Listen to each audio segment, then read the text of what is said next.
Assalamualaikum warahmatullahi wabarakatuh. Halo, kembali lagi bersama saya, Made Darmadi Kusuma dari jurusan Desain Komunikasi Visual, Fakultas Ilmu Desain, Universitas Negeri Makassar. Di video kali ini, saya akan membahas mengenai jenis-jenis gaya berpikir dan lawanan gayanya, sesuai apa yang telah saya pahami, guna untuk memenuhi tugas keempat dari mata kuliah Metodologi Desain. Baik, langsung saja kita masuk ke pembahasannya. Pertama, tentu saja kita perlu mengetahui maksud dari gaya berpikir itu. Nah, gaya berpikir adalah cara setiap individu mengatur dan mengolah informasi. Untuk Anda ketahui, jika diri kita memahami bagaimana caranya berpikir, maka kita mampu membaca psikologi diri untuk mencapai goals atau tujuan yang ingin kita raih. Dengan memahami berbagai jenis pemikiran yang tersedia dan juga mengerti cara kerja otak kita, maka kita akan merasa jauh lebih mudah untuk menciptakan pekerjaan yang berkualitas. Tapi, hal pertama yang harus kita sadari adalah bahwa gaya berpikir muncul dalam pasangan yang berlawanan. Hal ini penting untuk diingat karena kemungkinan untuk melakukannya secara bersamaan sangatlah kecil, dan kemungkinan besar kita lebih menyukai salah satu dibandingkan lawan gayanya yang lain, serta mungkin dapat membuat kita kekurangan kemampuan untuk berproses menghasilkan karya sendiri. Oke, kita lanjut kepada 4 pasangan gaya berpikir yang berlawanan tersebut, atau dikenal dengan 4 pasangan oposisi gaya berpikir. Antara lain, pertama, berpikir kreatif versus berpikir analitik. Kedua, berpikir konvergen versus berpikir divergen. Ketiga, berpikir konkret versus berpikir abstrak. Dan terakhir yaitu berpikir sequential versus berpikir holistik. Disclaimer, versus di sini bukan berarti gaya berpikir dicap bermusuhan atau seperti baku hantam ya teman-teman, tetapi lebih ke arah konsep yang saling berlawanan seperti yang dijelaskan sebelumnya, atau singkatnya seperti sebuah kata yang berantonim. Baiklah, setelah mengetahui apa saja keempat oposisi gaya berpikir tersebut, marilah bersama saya kita kupas tuntas pasangan gaya berpikir ini. Tentu saja dari pasangan oposisi gaya pertama, yaitu berpikir kreatif melawan berpikir analitik. Berpikir kreatif di sini adalah proses berpikir secara terus-menerus dan konsisten dalam menghasilkan segala sesuatu yang kreatif dan original. Sedangkan berpikir analitik adalah proses berpikir dengan cara mengumpulkan informasi untuk memecahkan masalah secara efektif. Berpikir kreatif mengacu pada kemampuan untuk memahami ide-ide baru dan inovatif dengan melepaskan diri dari pemikiran, teori, aturan, dan prosedur yang sudah mapan. Jadi berpikir kreatif melibatkan dan menyatukan hal-hal baru dan imajinatif. Sedangkan berpikir analitik mengacu pada kemampuan untuk memisahkan secara keseluruhan sesuatu dan memeriksa bagian-bagiannya kembali untuk mengetahui bagaimana mereka dapat disatukan. Hal tersebut logis, selangkah demi selangkah.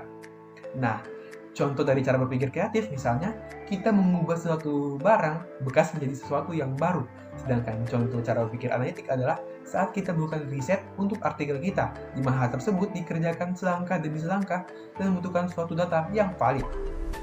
Sampai sini sudah paham kan teman-teman mengenai kedua cara berpikir kreatif dan analitik?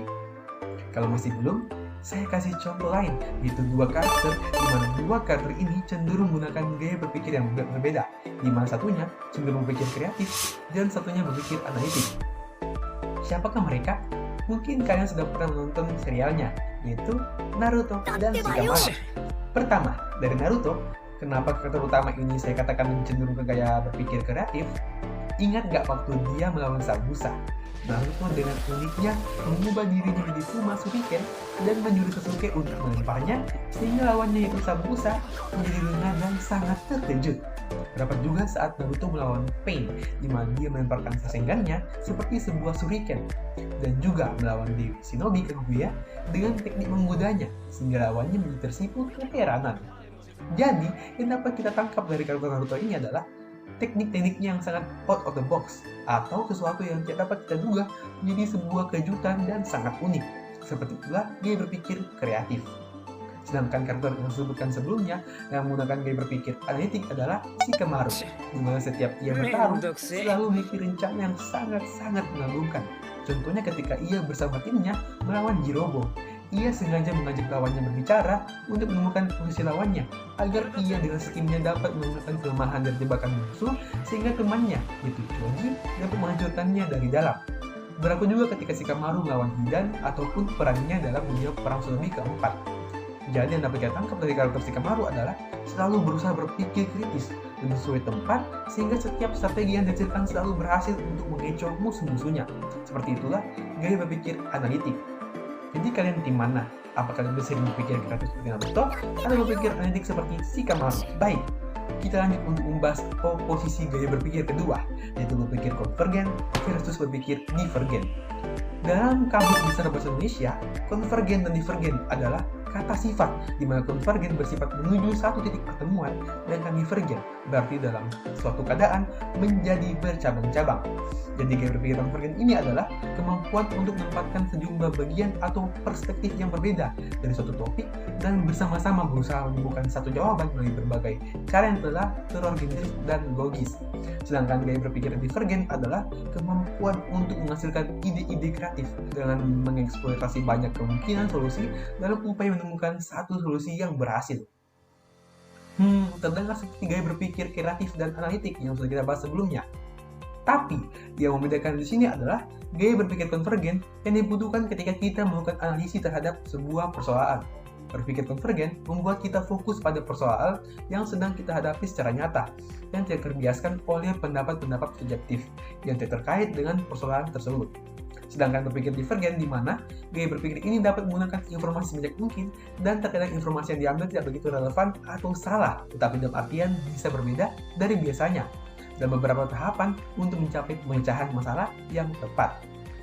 Untuk memudahkan pemahaman dari gaya berpikir konvergen dan divergen ini, silakan melihat penggambarannya berikut ini.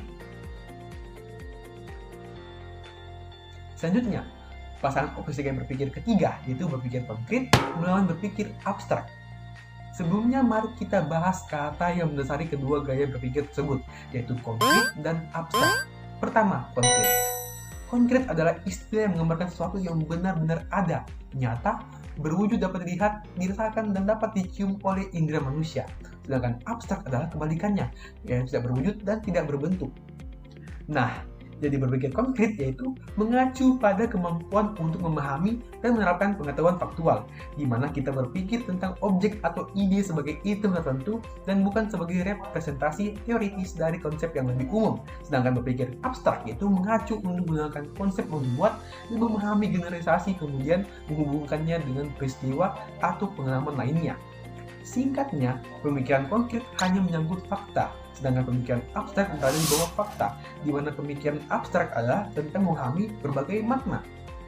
Seseorang yang berpikir konkret memandang Patung Liberty sebagai seorang wanita dalam umurnya, sedangkan seorang dalam pemikiran abstrak akan melihat Patung Liberty secara berbeda. Mungkin melihatnya sebagai sebuah simbol sebuah kebebasan. Patung Liberty hanya sepotong beton untuk orang dengan pemikiran konkret, dan Patung Liberty adalah sebuah karya seni bagi orang dengan pemikiran abstrak. Jadi begitulah kira-kira bentuk kecil dari pemahaman gaya berpikir konkret dan abstrak.